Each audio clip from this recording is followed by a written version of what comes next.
foog naa ne li gën a am solo ci mbooloo mi jiim nañ li nga xam ne ay nit lañu ay kilifa yu am solo te ñu teewal fi ay kilifa ñëpp ñu ngi leen di nuyu yéen ñëpp ci ku nekk turam ak santam di leen wax ne comme ni ñu ko waxee dafa am fu ñu jëm ñun Benno Bokk Yaakaar la ñu nekk te Benno Bokk Yaakaar ci la ñu bokk te it kenn mooy suñu candidat muy Amadou Ba Amadou Ba nag dafa am fu ñu ko bëgg a yóbbu fi ñu ko bëgg a yóbbu mooy tey fii son excellence le président Macky Sall toog foofu lañ ko bëgg a yóbbu teg ko ci siège bi waaye nag loolu bu ñu ko bëggee suñu ko bëggee il faut que ñu am nu ñu doxe il faut que ñu am nu ñu toogee li ñuy doxee nag ak ni ñu toogee du lenn lu dul laayante biir du lenn lu dul jàppalante du lenn lu dul nangulante foog naa ne mbooloo mi ni ñu toll nii bu kenn mënul may sa morom tuuti salle bi day gën a xat kon jàpp naa ni comme ñun nii te ñun motuñu 1% wu population département de Bambey motuñu 1% wu les militants et les responsables du département de Bambey tey ji mën naa ne benn pàcc bu ndaw moo ñëw tey fii ci salle bi pour ñu monter comité électoral waaye am na beneen pàcc bu am solo bu nekk ci biti pàcc bi nekk ci biti nag nañ leen jox cër muy askan bi muy militants yi muy soppe yi muy ñëpp je pense que loolu su amee rek jafe-jafe du am te aussi moo wax leen ne dañu fi ñëw tey pour monter ab comité électoral bi nag bu ngeen ko déggee mooy comité électoral départemental ñëw ñu fii pour régler yenn problème politique yi parce que fii du fi ñu koy régler ñëw ñu fii aussi pour régler yenn problème mu communes yi parce que fii du fi lañ koy régler fii li ñu fi indi mooy dafa am fu ñu jëm fi ñu jëm nag il faut ñu taxawal benn kuréel parce que mënuñu ne campagne bi dimanche lay tijji ñu toog bañ a def dara te bés buñ ne campagne yu département bi nu muy demee wallaay kenn ku nekk di nga def la nga war a def waaye il faut mu am benn kuréel boo xamante nii nag kuréel boobu mooy diriger campagne bi kuréel boobu mooy teg ay nas ay pexe yi nga xam ne bu ñu ci awee bu ñu tegoo yàlla mën nañu may ndam lu rafet au soir du 25 février. waaye moo wax leen ne tamit commission yi tëjuwul commission bu nekk mën na am téeméeri membre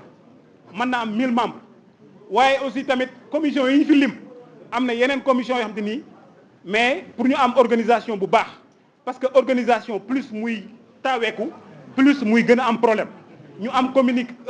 équipe boo xamante ni équipe bu yem lay doon mais bu xam objectif yi ñu ko dénk bu liggéey aussi pour objectif yooyu donc loolu mooy poste yi mooy yi ñu fi wax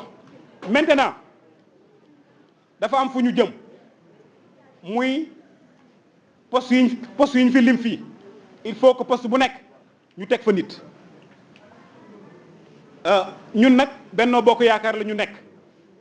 kenn moo tax ñuy liggéey kenn lañ bëgg mu falu muy Amadou Ba kon jàpp naa ni suñ daje bii nga xam ne dañ fay daje ay kilifa ak i mag ak i ndaw daje fi caaxaan dajale leen fi bëgg a dox dajalew leen fi am ak jot dajalew leen fi li leen fi dajale mooy parce que dafa am lu ñu bëgg li ñu bëgg nag ñun ñëpp xam nañ ko moo tax ñu ñëw fi kon ma leen di ñaan yéen ñëpp du poste mooy tax nga liggéey pour parti bi du féete du am nekk ci bureau mooy tax nga liggéey pour parti bi wala pour coalition bi parce que bu fekkee ni rek dafa am loo gëm nekk nit koo xamante ni da nga am looy bañ li ngay bañ mooy au soir du 25 ñu ne candidat Amadou Ba jàllul fii ci département de Bambey loolu yàlla nañu ci yàlla musal kon nag ñun ñëpp ko war a bañandoo bu ñu ko bañee rek du ñu xëccoo bu ñu ko bañee rek du ñu ŋaayoo bu ñu ko bañee rek danañ ànd lépp lu ñuy def danañ ci ànd ak suñu xel kon ma leen di woo yéen ñëpp góor mag ndaw jigéen ñu ànd ak suñu xel ci poste yi ñu bëgg a joxe tey képp koo xamante ni yaa ngi laaj poste xamal ni yaa ngi jël loo xamante ni engagement la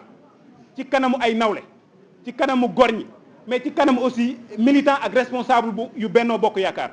waaye ci kanamu yàlla suñu borom kon lépp lu ñu fiy def wala ñu koy wax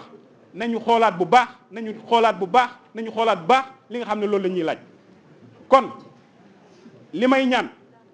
ñaanuma kenn mu voté ñaanuma kenn aussi te it dama leen di ñaan liggéey bi ñuy def liggéey bu sérieux la liggéey bu am solo la yuuxu yi ku nekk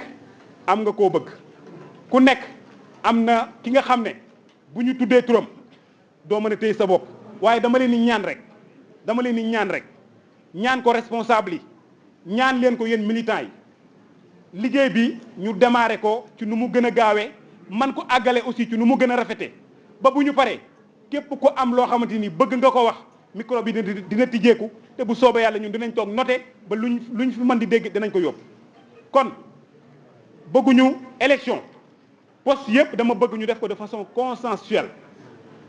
te ma wax leen benn affaire xam nga ñun dañoo nekk ci terrain bi dañoo nekk ci kër gi ak suñuy wujj yi ñooy opposition bi waaye nag ñun ci suñu biir dañoo am ay faiblesse maanaam li tubaab ci faiblesse ci tubaab mooy olof maanaam dafa am loo xam te ni ay néew doole la néew doole yooyu mën nañ ci lim benn mooy li tubaab di wax usure du pouvoir maanaam booy gën a yàgg ci nguur nit ñi dañ lay gën di bàyyi loolu aussi ñu bàyyi ci xel beneen ba ci toppaat ñun tey ci biir Benno Bokk Yaakaar tey ñun dañu xaw a am jafe-jafe ci suñu biir te jafe-jafe yooyu kilifa yi ña nga ca kaw di ko régler ndax tey am na coordination am na mais am na beneen kuréel bu tudd collectif boobu aussi ñu jàpp ne ñu xam ne ñun ak ñoom benn lañu ñun ak ñoom ñoo bokk benn objectif waruñu leen a xool bët bu bon waruñu leen a téye ak xool bu bon mais dañ leen a war a jàpp war leen a dugal woo leen xëcc leen ci li nga xam ne ñun ñëpp moom la ñu bokk muy fexe ba ndam am kon ñu xam ne loolu faiblesse ci suñu biir parce que seytaane nag bu gisee ne ñaar ñi war a ànd am nañ tuuti jafe-jafe da ciy porox ndoll waaye porox ndoll boobu seytaane mën a jaar nañu ko fat ñun nañu ko fat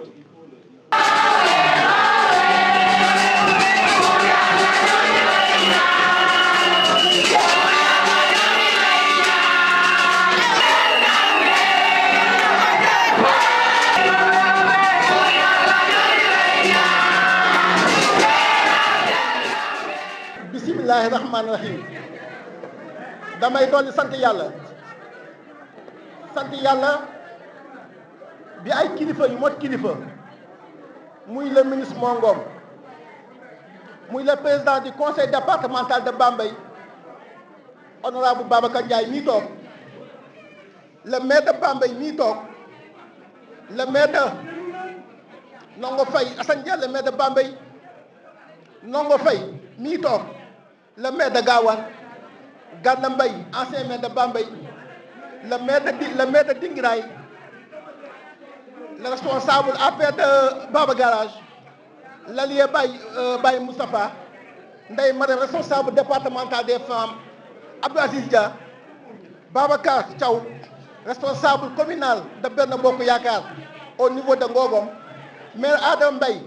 responsable du parti de Pape Diouf départemental des femmes Ibrahima Khalil le maire de Kër Samba Kane Abdou Aziz Diom le maire de Thiakhar Abdou Aziz Diom le responsable des jeunes le responsable des femmes le mandataire départemental de Benno Bokk Yaakaar Mamadou Ly le DG Ousseynou Kassé le mandataire communal Ousmane Kane le chef de cabinet du ministre Mongom Bilal Moustapha Ngom le martyr premier militant de l'APR l'ensemble des militants ici présents et sympathisants ñu tànn ma jiital ma jiite comité électoral Benno Bokk Yaakaar département de Bambey pour Amadou Ba am ndam largement dans le département kilifa yi toog man de sama cant maa ngi koy teg ci loxoy Babacar Ndiaye président conseil départemental de Bambey su ma gën a nekk ndaw ci département bi gën fee nekk xale ci département bi maire yi toog kilifa yu mag yi toog moo ngoom joxe ci ndigal moom it allié yi ñëpp ne El Hadj Dia yow nañu wóolu wallaay du sama ngóolu waaye seen mbaax la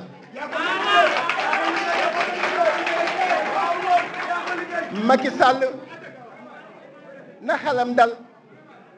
bii candidat muy bim ñu tànnal Amadou Ba dinañ ko fal dès le premier tour incha allah rafet na tamit ma rafetlu kilifa yi nga xam ne bëggoon nañoo ñëw te ñëwuñu ku si mel ni Ousseynou Ngom Babacar Thiaw ñu ngi leen dénk Ousseynou Ngom bu baax au niveau de Ngogom ndax yow sa dënn dafa yaatu Babacar fi may terminer mooy di sant l'ensemble des 12 communes du département de Bambey ci confiance gi ñu am ci man kóolute gi ñu am ci man yàlla na leen yàlla fay yàlla na yàlla may ndam.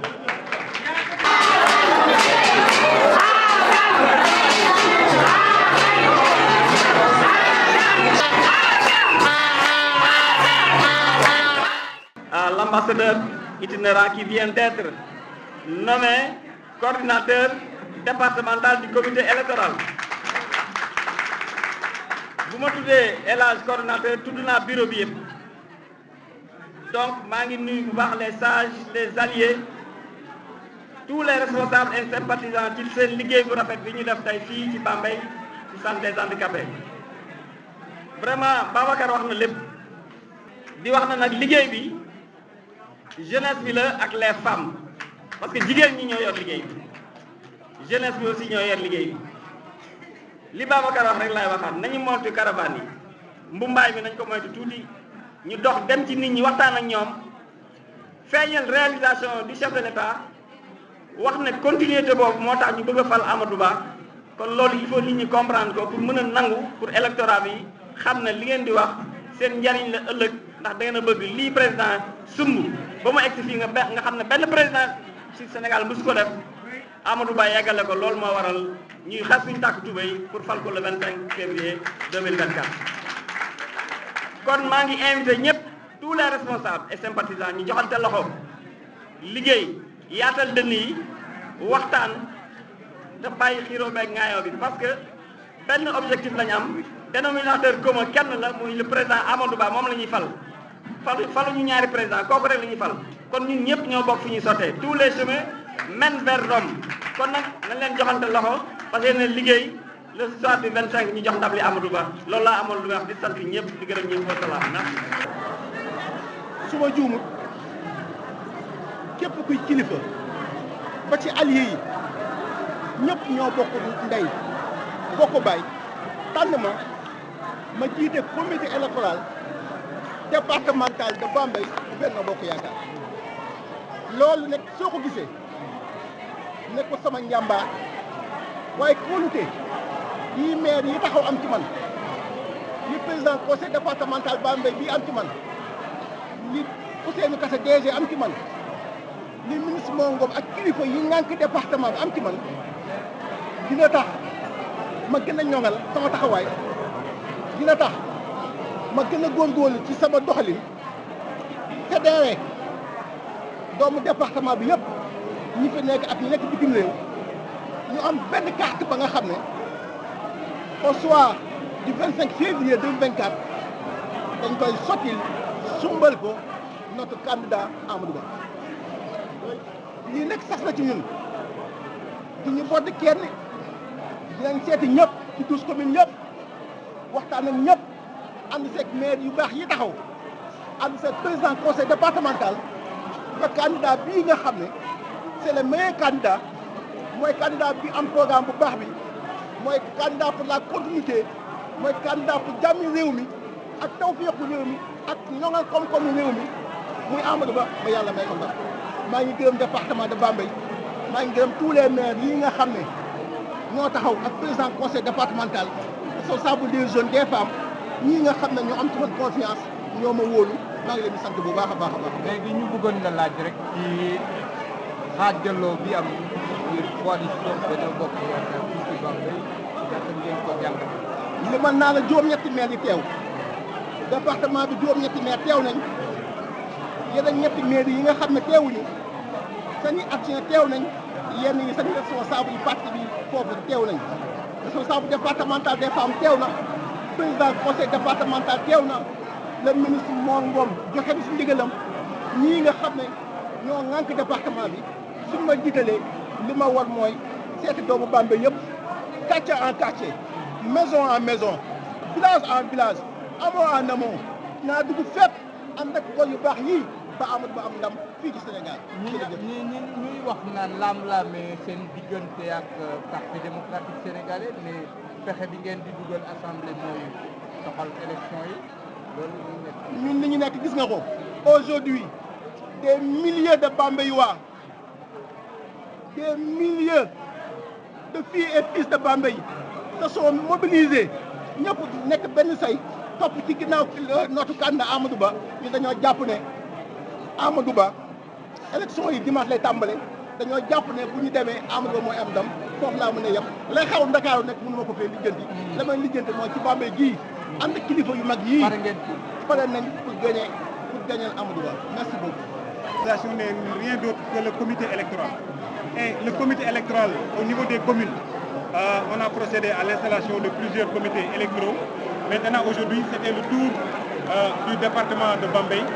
Et je suis venu au nom du ministre Mor Ngom, mais également au nom du parti et au nom de la coalition Benno Bokk Yakaar pour procéder à l'installation du comité électoral départemental de Bambey. Aujourd'hui, je peux dire tous les responsables, en tout cas ou bien la quasi-totalité des responsables sont là et sont là pour procéder à l'installation du comité électoral. Les gens se sont réunis. C'est moi-même qui ai présidé la rencontre. Comme dans toute rencontre politique, souvent on voit des querelles, souvent on voit des bagarres, souvent on voit des coups de poing. Mais aujourd'hui, par la grâce de Dieu, nous avons tenu notre rencontre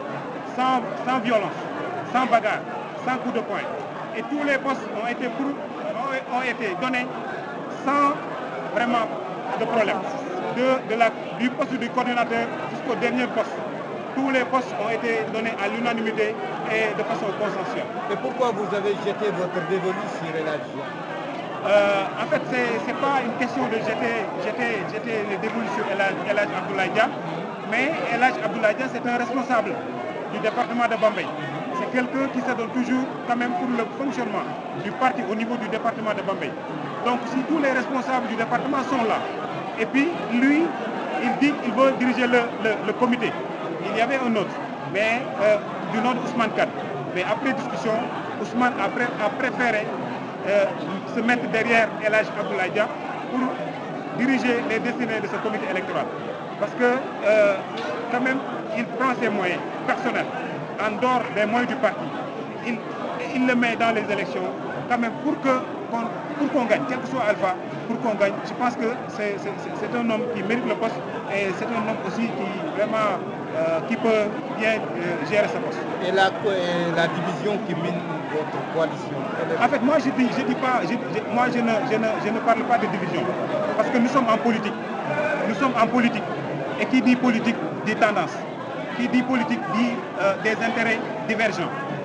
Moi je le vois sous cet angle. Je ne le vois pas comme une division. Parce qu'aujourd'hui, le collectif dont vous faites allusion, on se parle, on se voit, on est des amis, on discute de politique